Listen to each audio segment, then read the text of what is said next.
everybody, SonGoshuaku here, ready to review Dragon Ball Episode 8.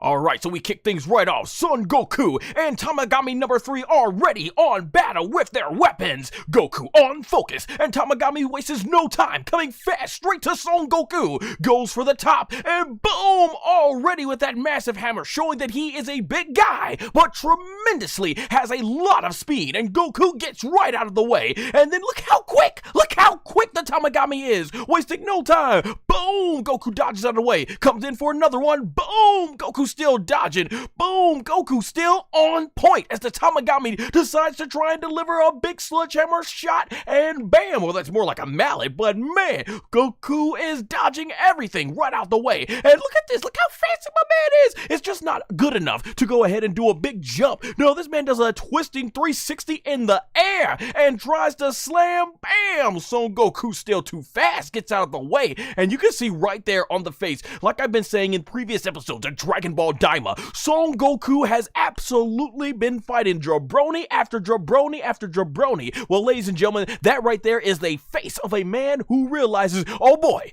this Tamagami, the hype is real, he ain't no jabroni. And then right there, Goku jumps right into the sky. Tamagami on point, not startled, and this was fantastic. The animation standpoint, I mean just the animation staff, they were absolutely on point, because Son Goku goes ahead, he jumps to this rock, and then boom, goes ahead and jumps to that rock, and then boom, jumps to the other rock, and boom, jumps to the next rock, and look at that, the explosion, explodes rock, so rocks all out of the air. Son Goku coming straight for the Tamagami 3, look at that face, that is serious Son Goku. This is the face that tells you he ain't facing no jabroni, and he comes flying in real quick, and bam, goes to try and whack the Tamagami's arm, boom, look at the sparks fly, and man, still, once again, nothing for the Tamagami to work, and you see Goku's face, realizing, yeah, this is definitely another level than the jabronis I've been facing in the demon realm. And there you see the Tamagami, he looks like he's about to grab Goku, and go ahead, goes for the kick, but then, bam, Goku dodges, well no, he blocks with the Niobo, aka the power pole, and look at the Tamagami 3 just swinging around. There's Goku realizing, dang,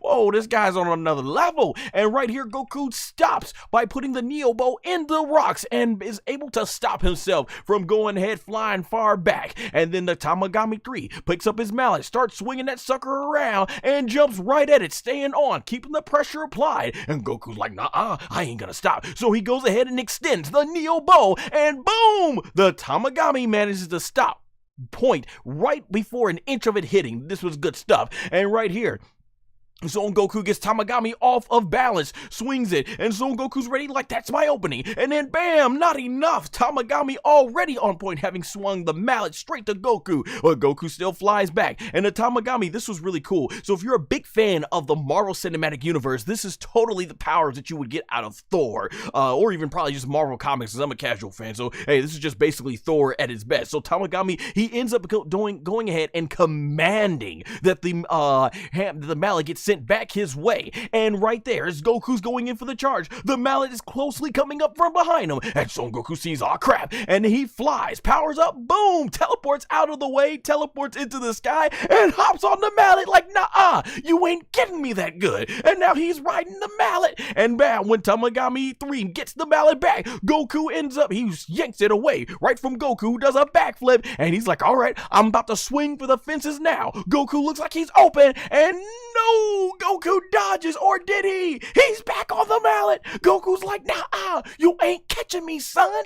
And look at Goku, focus as ever, still on his face, does a huge backflip, and Tamagami realizes, oh man, okay, this kid's got skill. Goku comes back in, bam, tries to whack Tamagami 3 in the thigh, and bam, gets propelled off. He got propelled off, but Goku, like a true pro, he ain't giving up just like that. Goku goes ahead and tries to swing the Niobo back, and then the Tamagami comes right in, and bam, Goku stops him right in the hand, but it bounces off, and Goku's like, nah, okay, I got more up my skills. So he starts running up the Tamagami in like the, what was that scene in Dragon Ball GT, when Son Goku at SS4 is just running up was it baby's arm, leg or something like that. So you, once again, nice influences being taken from all forms and series of Dragon Ball. And then we get Goku right there going straight for Tamagami number 3's face, and bam, Tamagami's like, nah, son, boom, whacks him with the the mallet, and Goku basically is able to still hold his guard, and Tamagami comes in for another shot with the mallet, swinging it around. Look at that face. Tamagami 3 is on point, all business, and bam, he finally nails Goku, who's like, holy crap, and we're going for a spin. Woo! But Goku is staying focused, and bam, Tamagami 3, this is the preview, this is the scene we saw in the preview of the last episode, gets sent flying into the ground. But no, y'all know Goku on point. It's gonna take more than that to beat Son Goku, and Goku comes flying out between the legs, and then watch this on point. Goku right here, so focused. This is, by the way, this is just incredible animation. Once again, cannot give enough praise to the animation staff. Son Goku basically comes right on out, and he sees it. I love this part right here. Goku showing how much of a fighting genius he is. He goes to stop, basically with his feet, and he goes ahead, and he fades for the left foot, but he's like, nah, makes him trick. Bam! Hits you in the right leg. Well, that was the left leg, but now he goes for the right leg. Bam! And trips him up. Finally, Goku is able to trip the Tamagami 3 up. And you think Goku's on point and is still done? Nuh-uh. Goku takes that Neo Bow, and he basically goes ahead, flies back in, and bam, goes for the left leg and puts down the left leg with such force. Look at the speed lines. Boom! That Tamagami has been put to his knees. And then Goku basically uses the Neo Bow to catapult himself to the top, and he goes in, now trying for another whack at the head, and no, once again, the Tamagami 3's like, you got me on my knees, but you are not hitting me on the head, boy.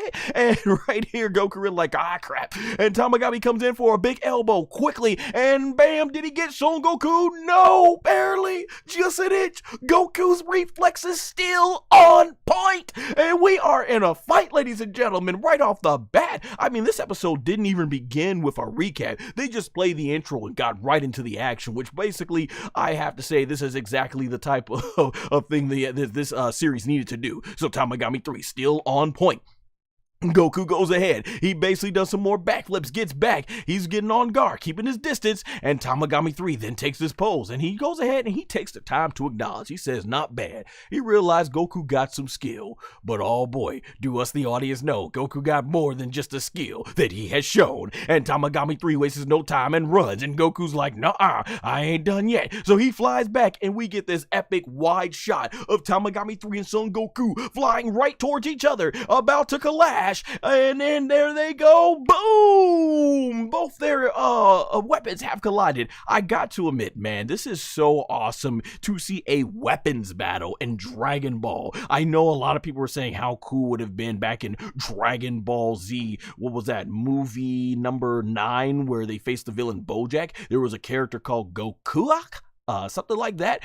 He had a sword. Trunks had a sword. And we're like, oh wow, we're gonna get Dragon Ball Z characters fighting with swords, and we didn't get it. Well, Kuba would basically make Bleach, and we got it there pretty much. But this was really cool though, to see a weapons battle finally happening in Dragon Ball. And so right there, you see once again on point, we got ourselves a stalemate. Goku is trying his best to overpower the Tamagami 3. Tamagami 3 ain't letting up like that. And so he basically ends up going ahead. Goku gets up, yeah, from there, it looks like Goku actually jumps back, and Tamagami 3 is staying right on him. And bam, Goku's Tamagami 3 swings, and Goku is able to dodge. And this is like, man, you know, this is like, oh snap. It's like when you're in the classroom and 2 of the top roasters are about to go at it. Everybody's stopping what they're doing. Everybody's got to watch this fight. Everybody in the village is like, holy crap, this kid is actually getting the Tamagami 3 some fight. Wow, man, let me go ahead and get me a little water break here, because woo, it is what a fight, man. Wow.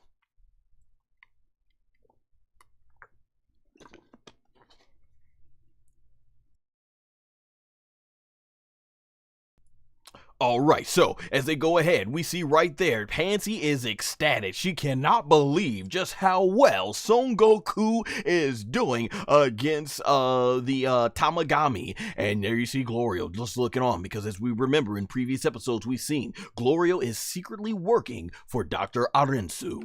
And so there you go. You have Tamagami 3 showing on point, on business. He goes ahead and takes his mallet, throws it into the ground, and starts sending those rocks to Son Goku. Of course, ladies and gentlemen, it's gonna take more of that to take our boy Son Goku down. Goku starts swinging that Neo Ball. Bam, this turns all those rocks into little small pebbles, and then boom, Tamagami 3's like, okay, well, I got something else for you. I got you the mallet. Now what you gonna do? Goku is basically being sent flying. Tamagami 3 sending Goku flying through rock after rock after rock, and then he goes in for the killing blow. Bam! No, Goku still dodges, and Tamagami 3 stand on him, and he's ready to go ahead. He slams it again, and Goku basically, bam, dodges that and starts running up. The animation, once again, so cool. Just, we've never seen, I think, this level of animation in Dragon Ball, at least for a long time. Goku runs up to the mallet, jumps up, does a forward flip over Tamagami 3, and there he is. Goku staying focused on point. I love the shadows to indicate something's about to come, and whoo, that was close. That mallet almost whacked Goku in the face. You could see by the facial expression, but Goku stays on point. He's down on the ground. He jumps back, and he realizes, okay, let me make some distance. He starts flying towards the mountain, and it's like, okay, you want it. Of course, Goku ain't gonna be running away, and Goku goes into this small little space right here between these two mountains, and this was sick as heck. Right here, Son Goku stops himself with the Neobo, starts swinging around, and then basically lets go, grabs and turns, twists his facing towards the Tamagami 3, and then right here, Tamagami 3 is like, okay, what you got? What you got? He swings the mallet over to Goku, who was about to come right back, but bam, he stopped Goku, whatever Goku had planned, he stops him right in his track, and the mallet is now putting a lot of pressure on Son Goku and the Neobo, and now Tamagami 3, he ends up doing this cool effect where he ends up putting like the gravity or something and puts more pressure on Son Goku, and you can see the weight of the Neobo is starting to bend. That is how much pressure the Tamagami is forcing upon Son Goku's. And Goku is basically, he's at his limit, ladies and gentlemen. Tamagami 3 has proved too much for base Son Goku. Well, we all know when base Goku reaches his max, there's only one thing that's left. We get a close-up of Son Goku's eye goes from black, and then it goes into that beautiful greenish blue eye, and boom! Super Saiyajin, aka Super Saiyan 1. Son Goku is all business. Now, we've seen fights before take Goku to SS1, but he didn't need to go all out. But now that face says it, Goku realizes he's in a fight. He's got to go all out, and Tamagami 3 is not even phased. He sends that mallet back, and Goku, without even looking, boom, dodges it right in midair and kicks that thing in half. Bam, and then whacks the rest of it down with the Neobo, sends it flying past the Tamagami 3, and boom, into the ground. Son Goku on point, and even Panzy is just shocked at this, and you see Glorio like, wow, this Son Goku is just truly amazing. And we get this cool aerial shot from far away with the worm's eye view of Son Goku taking that Neobo, spinning it, and then throws it back into his sheath, and basically is ready. And this is at this point where we get some really cool things that's going to play a big role into this fight later. So we get Pansy wondering like, holy crap, what is he doing? He's gonna need everything he needs to take on the Tamagami 3. But Goku is ready. He's like, all right, no more weapons then. I won't fight with my weapon either. And Tamagami 3's like, okay, let's go. So Tamagami 3 gets in the fighting stance, and as the sun is setting, we see both fighters on point. And there we go. Goku and Tamagami 3 ready to fight. And Goku, we get a nice cool shot of camera that swings right into his face. And Tamagami 3 is ready. It swings over to his face. And then I love this. typical anime cliche, right? They wait for the sword to fall into the rocks. And then boom, Tamagami 3 flies straight towards Son Goku, coming in with the left, what is that? That's the right punch. And boom, Goku stops his fist, and swoops him, side sweeps him away. And Goku flies right on there, bam, kick to the face. And Tamagami 3 is sent flying. Son Goku powers up, keeps the pressure on, flies straight down. And then as he's flying towards, we get some really cool, like over shoulder shots of Son Goku as he's flying towards Tamagami 3. Tamagami 3 lands on his feet, jumps up, and starts going ahead and shoots ki blast after ki blast, doing that Vegeta special, which, you know, doesn't really work too much for Vegeta, but Goku, he's just flying right past it like, zoom, zoom, zoom, zoom, zoom. It's just basically all easy stuff for Super Saiyan 1 Goku. And Tamagami 3, as he gets closer, he's like, okay, we've closed the distance. He goes in to try and hook Goku with another right. And Goku, look at that face. Goku's ready, like, bring it on, bring it on. And Goku dodges. And then right there, he goes for the leg again. Once again, Tamagami 3 is constantly leaving his legs open. And I love the strategy that Son Goku is working to break this guy down from the legs. Anybody that watches mixed martial arts or UFC, you know that that's a huge strategy that has often worked for quite a few fighters in the battle, just working on the legs. And I love that Goku is doing it here. But even before he's done slipping up the Tamagami number 3, Goku already starts unleashing another ki blast and sends it right to the shoulder, but Tamagami 3 on point smacks his ki blast away. And then he goes ahead and gets on guard as he starts getting a lot of blasts. Vegeta style, Goku is using it right now with the ki blast, shooting him. Bam, man, look at the Tamagami 3, goes for the punch like, I got you. Nope, Son Goku's like, not that easy. Powers up, flies over, basically dodges Tamagami 3, comes out for another punch. Tamagami 3 goes ahead and dodges it. Goku flies up and flies past Tamagami 3, shoots another ki blast. Boom, Tamagami 3 blanks it out with his huge blast, starts dodging all of Son Goku's ki blasts and dodging the rest of them. And then bam, Goku, when he goes in towards it, Goku's able to dodge under Tamagami 3's leg as he misses that shot. Goku then stops on the ground and then jumps right up. And boom, is just dodging all of Tamagami 3's attacks. Not looking good. Look at this. And bam, flies into the sky, flies to the right of Tamagami 3, flies to the top. Just messing this guy all kinds of, like, which way did he go? Which way did he go? Which way did he go? And then Goku flies all the way over there. Boom! Does another kick quickly to Tamagami 3 and he brushes Goku off. Man. And then Goku's like, okay, you might brush me off, but I got another blast coming for you. Boom! Sends that ki blast over to Tamagami 3. And man, but before the ki blast could get starts spamming, Tamagami 3 has another blast, and you see Son Goku. It's getting red, the atmosphere. He sees it. Oh boy, it comes flying right towards Son Goku, and Goku dodges. And this is where Tamagami 3 says, I don't give a care. I'm breaking this entire arena down. And he's just start going do do do do do do do do do do do do do man, look at this. Look at this. Just destroying the entire arena. And everyone is like, oh crap. And Tamagami 3 is just keeping the pressure on. And look at Son Goku basically just dodging. He dodges that blast. Boom. Dodges that rock. Boom. Dodges this one. And boom. Look at Goku on point. Dodging everything. I don't even think Tamagami 3's got one hit on this man yet. And Son Goku, look at that. Boom. Flies right into the frame. Is able to pass. Animation staff just doing tremendous stuff at this point. And then Tamagami 3, he start getting serious. Them eyes are glowing yellow. And he starts charging up a big attack. Son Goku gets in front of him and Goku's like, oh crap, let me get out the way. So Goku dodges out the way. Tamagami 3 puts his hands on the ground and man, the whole ground starts erupting and we get this cool blast effect. This is the screenshot, of course, we saw in the preview that Son Goku was basically going to be SS1 in this fight. And man, this whole ground comes up, blasts all over the place, and Son Goku, he is not running. He instead goes like in Masako Nozawa. Bam!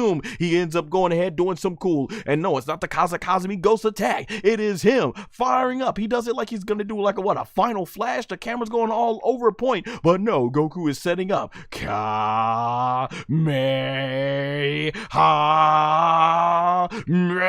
bang, and I love as he's powering up, the whole ground is coming up. This reminds me of that cool shot in Dragon Ball Z when Goku is fighting Kid Buu and the ground starts coming up and both Kid Buu and Goku are standing tall. Epic animation. The camera angles going all over the place and Goku takes on this blue aura because boom, look at that beautiful, gorgeous animation. He is powering up. It looks like for the Kamehameha. And there you see Tamagami 3's like, this guy can't be for real. And he's like, I'm still not giving up. So Tamagami 3 puts his hands together and he starts forming another big giant key blast. And now everything is going on point. Let me take a sip of water, man, because I've been talking so long for this one.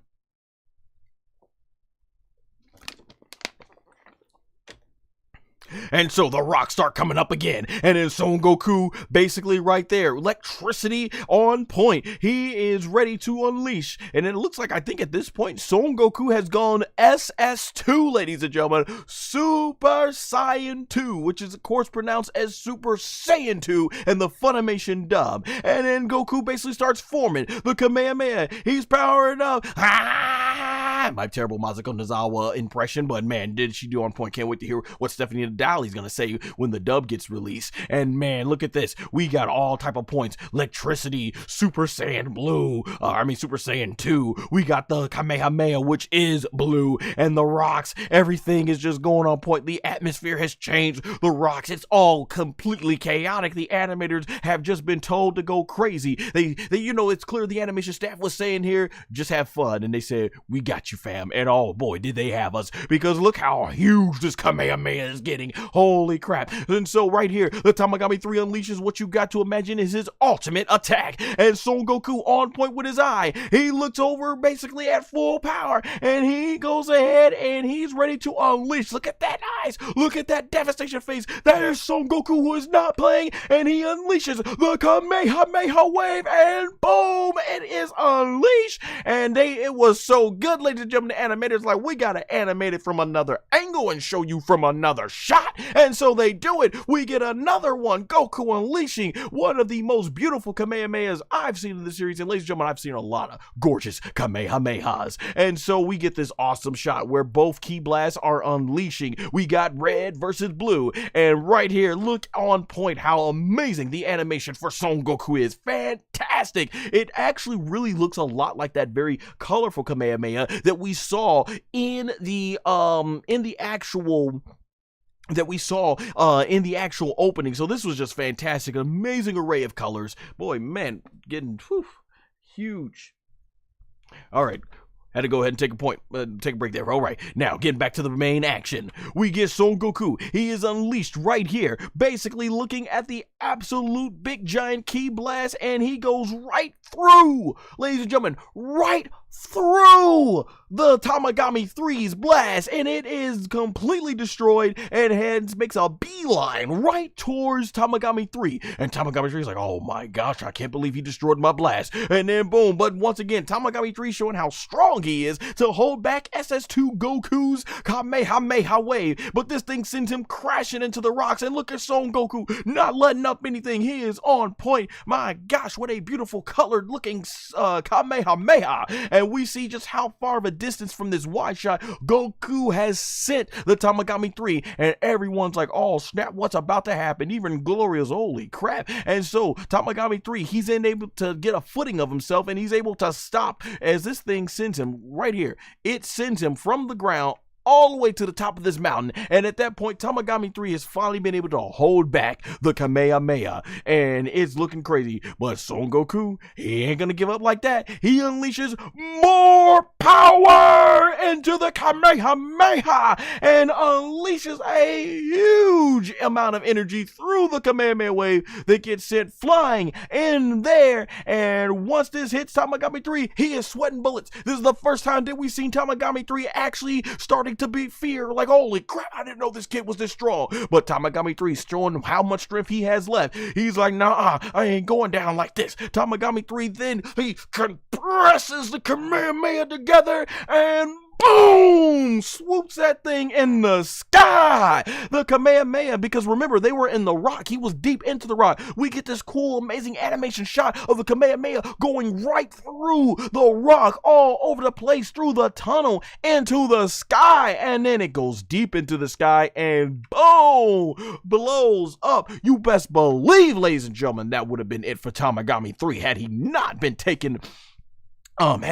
able to reflect that. And the explosion happens, and Tamagami 3 is like, yes, I got him. But no, Son Goku staying on point, right on quick, comes flying in, boom! What did he hit him with?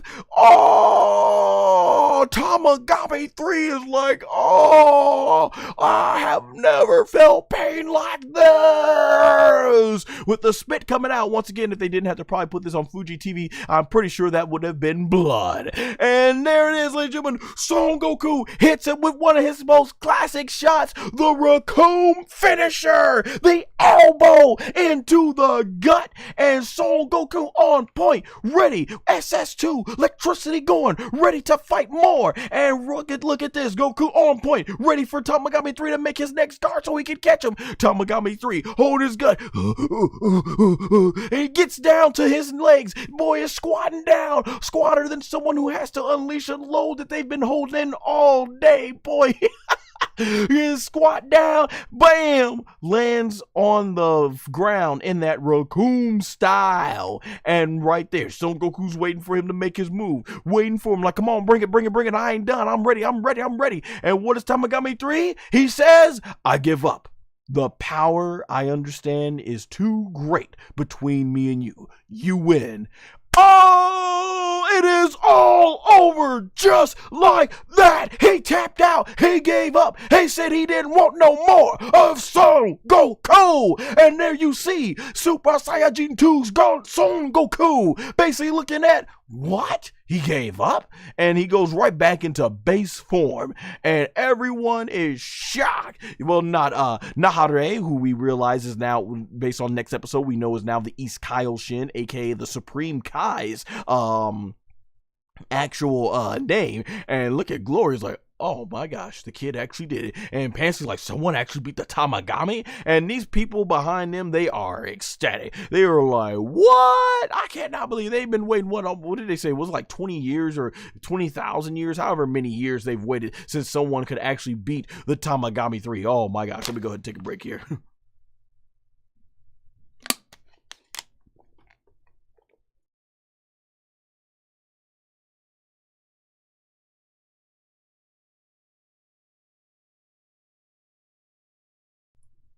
Sorry, it gets hot with all these studio lights near me.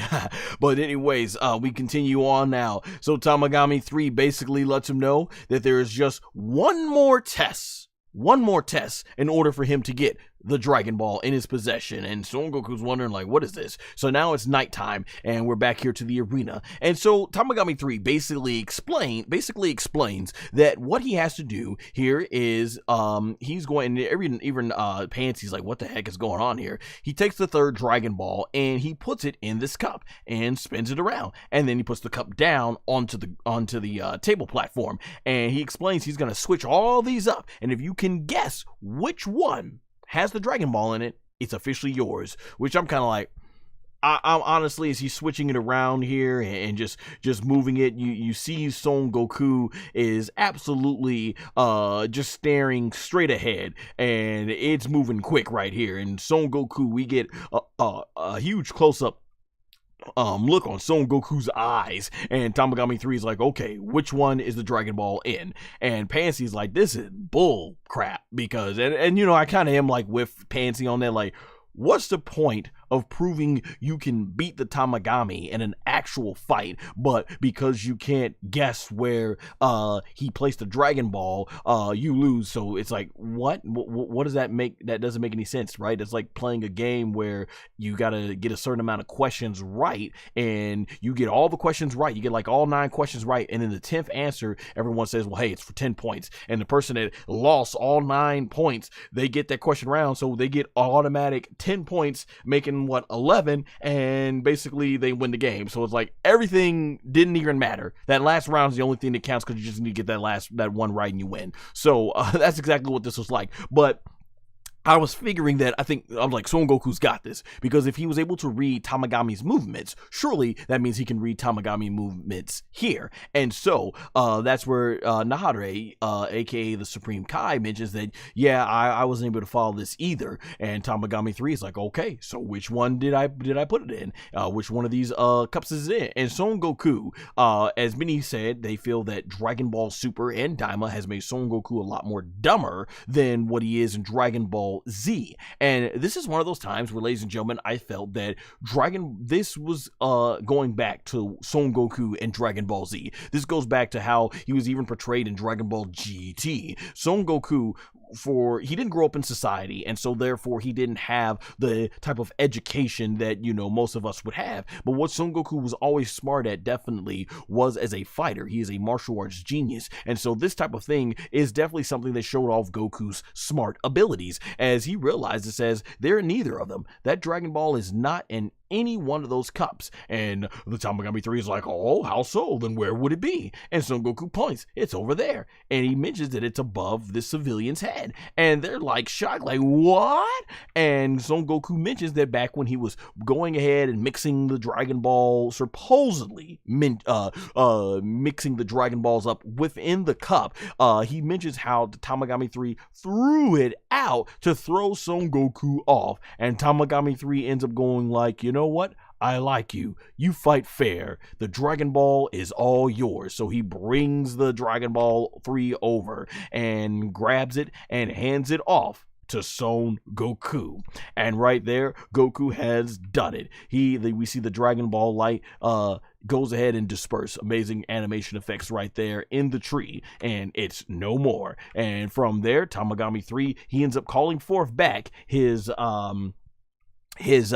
mallet. So we see the other part that Son Goku broke in half, and it gets sent flying back. It comes out of the ground, sent back to him, and he ends up colliding both of them back together. And from here, Tamagami 3 is like, it's all yours now. And Son Goku is as happy as can be as he goes ahead and raises up the 3-star Dragon Ball of the Demon Realm. And everyone is super ecstatic, on point, having realized the power of Son Goku. Wasn't that guy right there in the middle? He was the one who was thinking, oh, that kid thinks he has such a wild imagination. But he saw real quick. He learned real quick. You do not doubt Son Goku.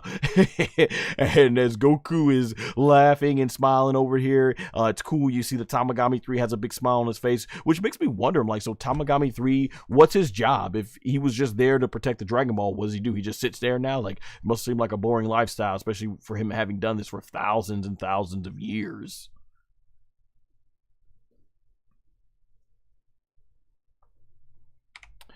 And so everybody is walking basically back, going ahead, looking for as they now have the 3rd-star Dragon Ball. And as they're walking back, we see once again the communicator starts going off for Glorio, who starts going ahead talking and whispering. It's like, yeah, we got the 3rd Dragon Ball. It's been put on point. And there we go. We get a shot. He is talking to Dr. Arinsu. And she is like, glad to hear everything is going on point. And there we go. We get a look into her evil eyes as it looks like everything is going accordingly to her plan. And so as Son Goku, Glorio, and Panzy and Nahare end up flying off, the villagers are all waving goodbye to him. And this is really cool right here. It just goes to show, we've seen so many times throughout the Dragon Ball franchise, Son Goku is able to just do an amazing job at making friends. And I love the fact that Tamagami 3, who's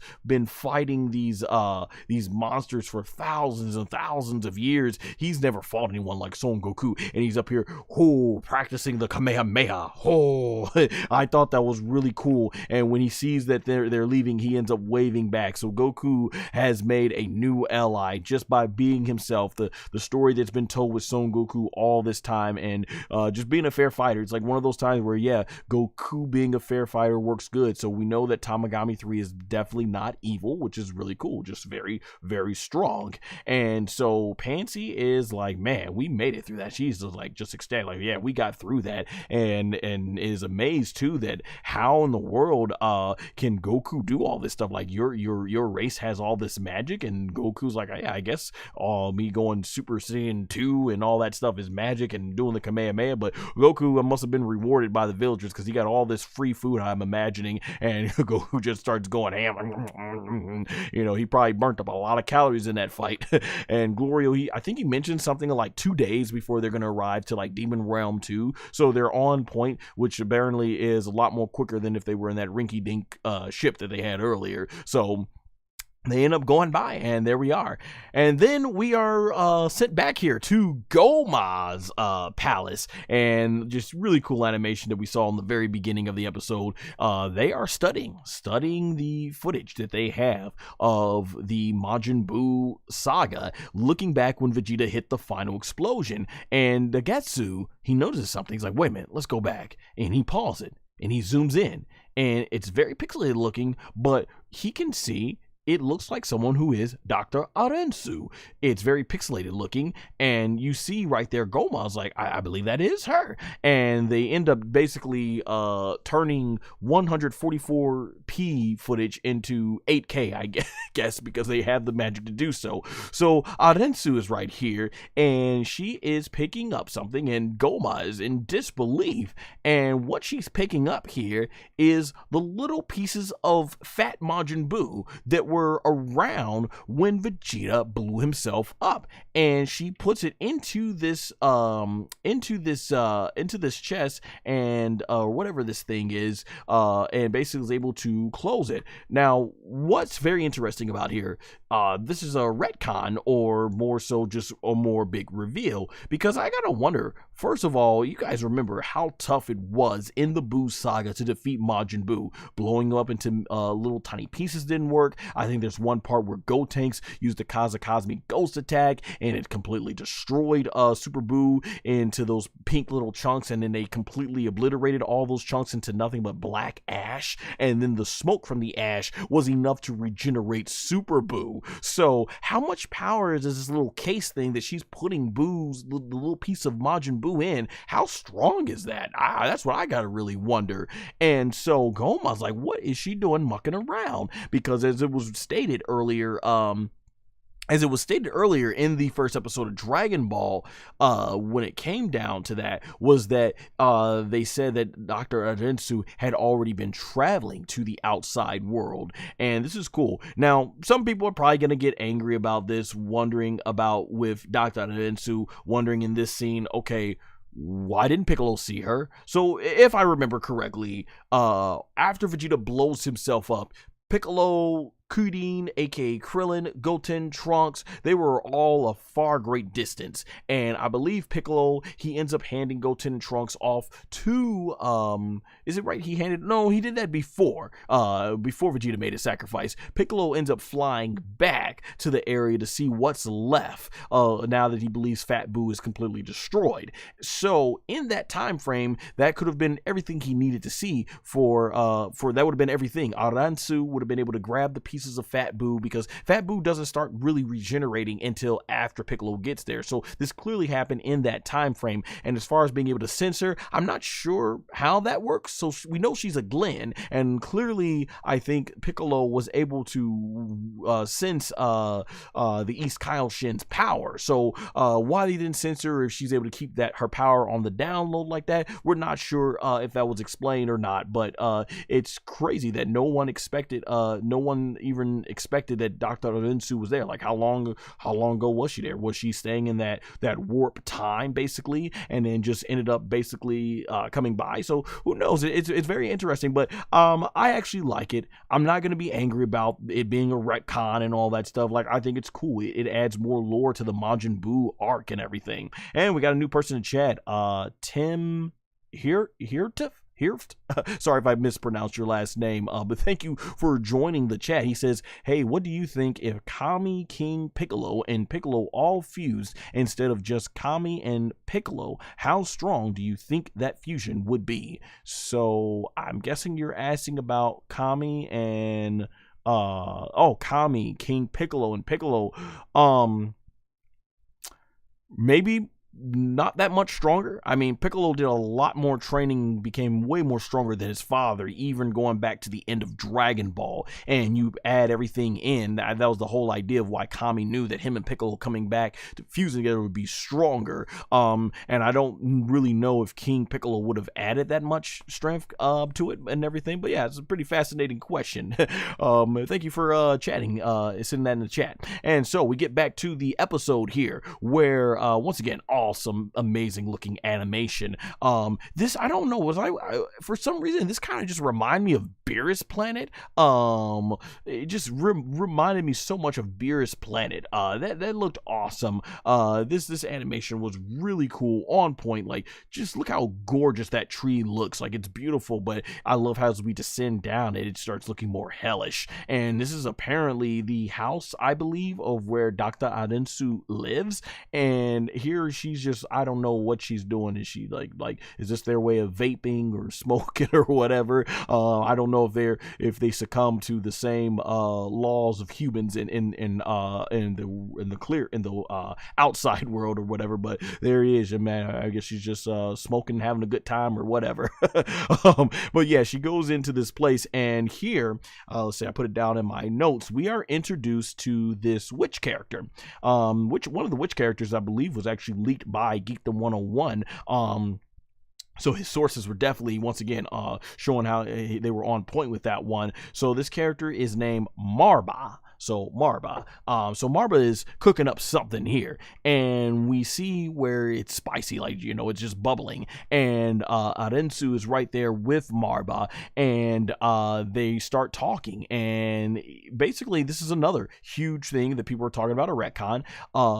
It's Dr. Arinsu, as she mentions to Marba, like, aren't you the one that created Majin Buu? And she mentions how, right, you created Majin Buu, not Bibbidi. And Marba, even if we zoom in onto, looks like her stomach, she has the M symbol, which is synonymous with Majin Buu. And basically, she ends up mentioning that Majin Buu was a failed experiment. He was way too chaotic and just completely went off the rails. She couldn't control him.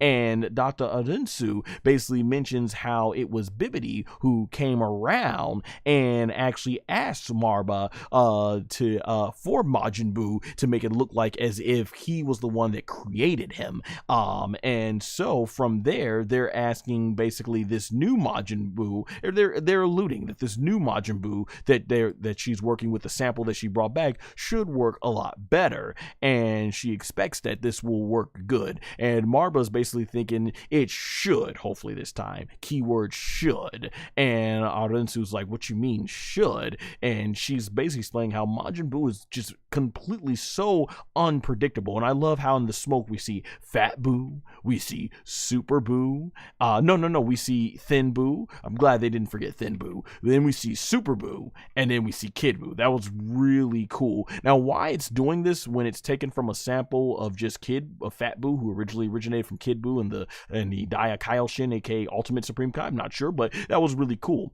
And so obviously they have a new Majin Buu in the works here, and she tells Arinsu that in order to make sure that this works and he's more controllable, you're gonna have to go ahead and spit in it. So Arinsu ends up covering her mouth, and she ends up spitting into the water, and boom, this color starts forming and it turns green. So Arinsu has basically mixed her own DNA or saliva, whatever, with this new Majin Buu that they're legitimately cooking up here. And we get some great wide shots, just amazing backgrounds that we see here in Dragon Ball DAIMA. And so this thing the green light ends up shooting out of the wherever they're cooking this thing in, and basically, yeah, they say they're really, Marba really hopes that this is going to work with the new Majin Buu, and Arinsu is absolutely amazed. She believes that this plan is going to work,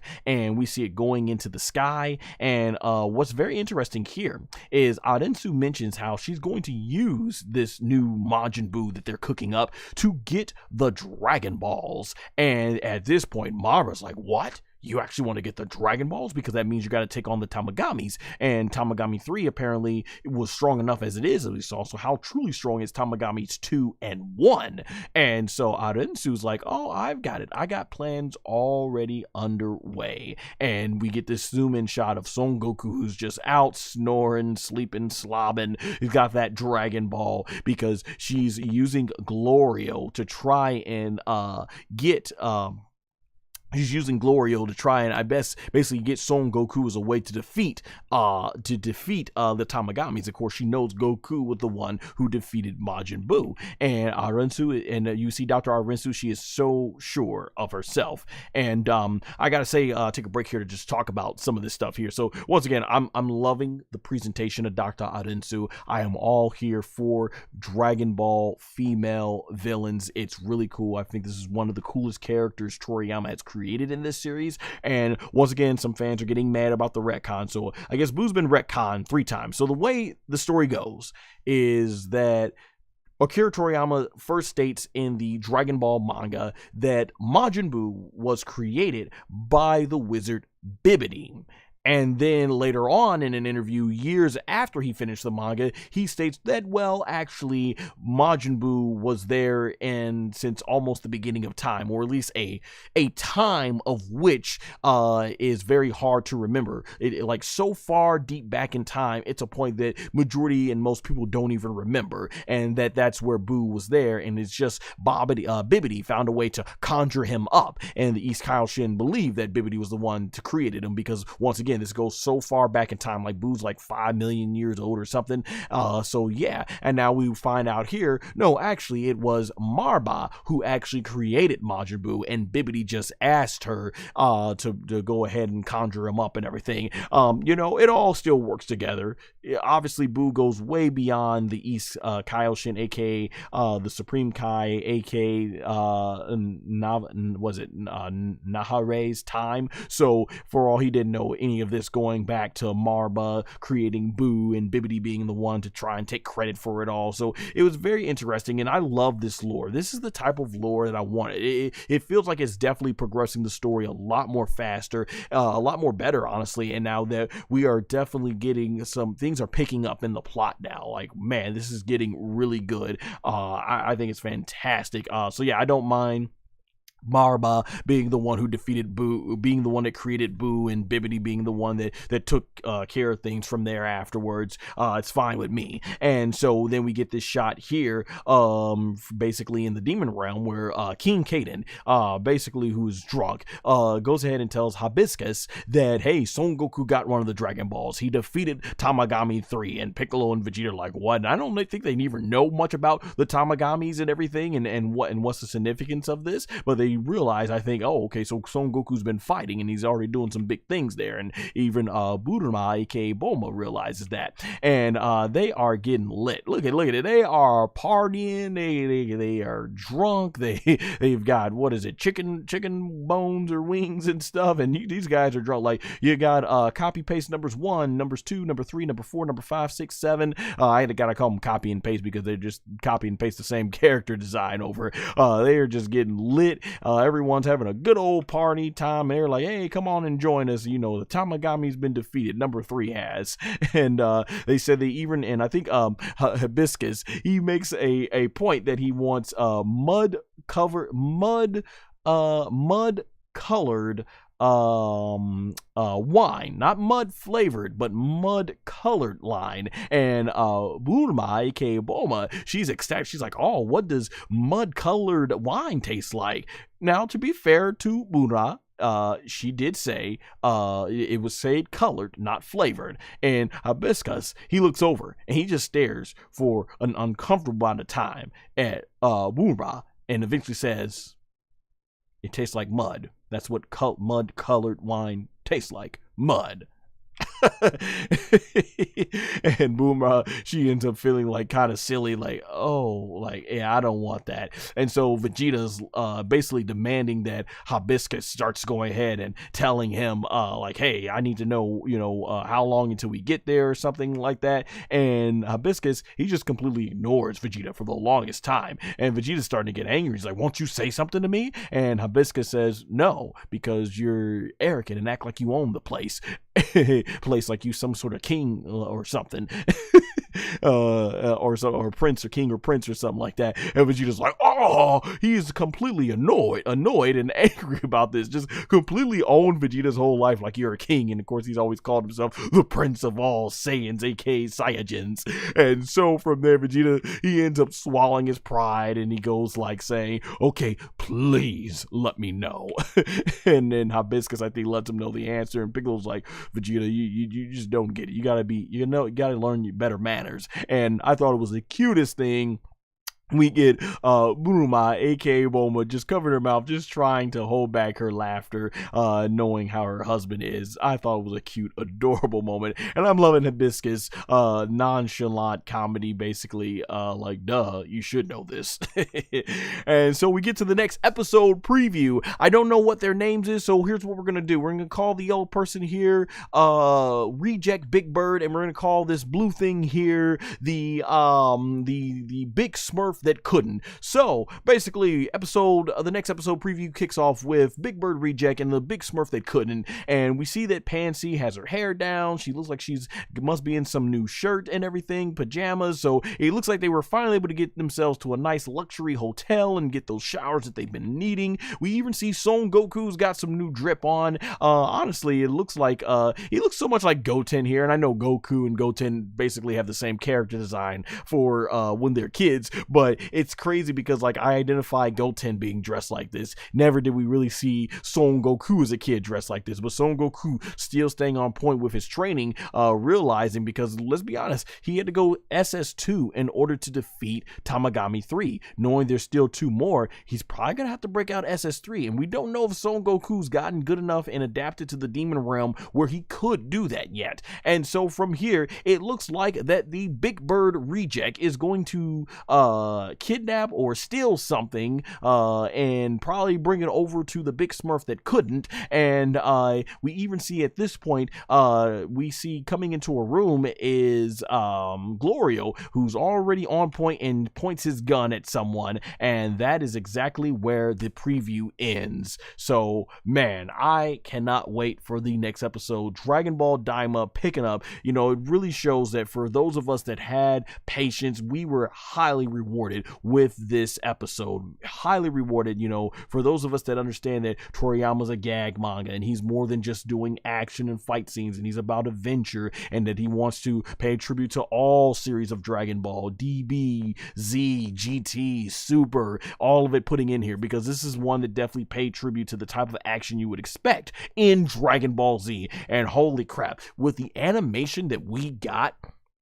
at the beginning of this episode, imagine how insane Tamagami's numbers 2 and 1, how insane those fights are gonna be. And man, with the type of lore that we're building up, Dragon Ball DAIMA is cooking. This is fantastic. It would have been probably better, definitely, if they would have done this in earlier episodes, but man, I can't really complain. Now, I'm gonna be honest, this right here, episode 8, this is the episode that I think should have definitely been in theaters. This is the type of episode that I think, for those casual fans that kind of only wanted maybe to see the fighting and the action style of stuff, this is the episode 8 that you let them know that, hey, yeah, Dragon Ball DAIMA is got a lot more to it than what you think based on those first 7 episodes. So this would have been an excellent episode, I think, to showcase in theaters, because this episode, I think episode 8 really embodies everything that Dragon Ball DAIMA has to give us, from both an action standpoint, an animation standpoint, a comedy standpoint, a lore standpoint, a story standpoint. Like episode 8, it was would definitely be like, if someone's on the fence about watching Dragon Ball DAIMA, I think episode 8 right here is the episode to definitely show them, to give them a good taste of what this series is about, so they could at least know that even though episodes 1 through 7 has a slower pace,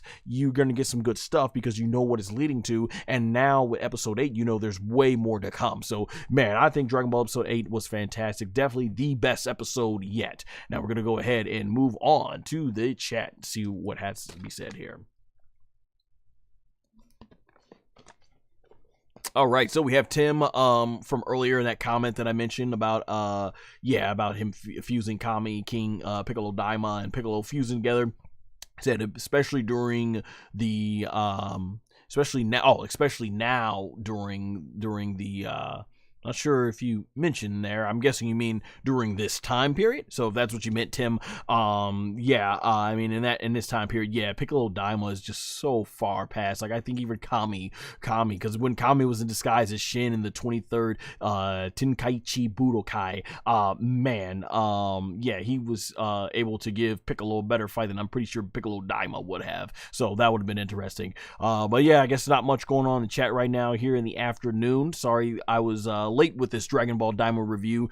Busy weekend schedule. I was working, plus Survivor Series and getting those streams out. But yeah, hopefully I should be back to getting the Dragon Ball DAIMA episodes reviews up a lot quicker. That being said, everyone, please let me know what you thought of this episode in the pinned comments below, and check out more Dragon Ball content right there on the screen. Also in the description and pinned comment below will be my social media platforms. So until next time for Dragon Ball DAIMA episode 9, take care.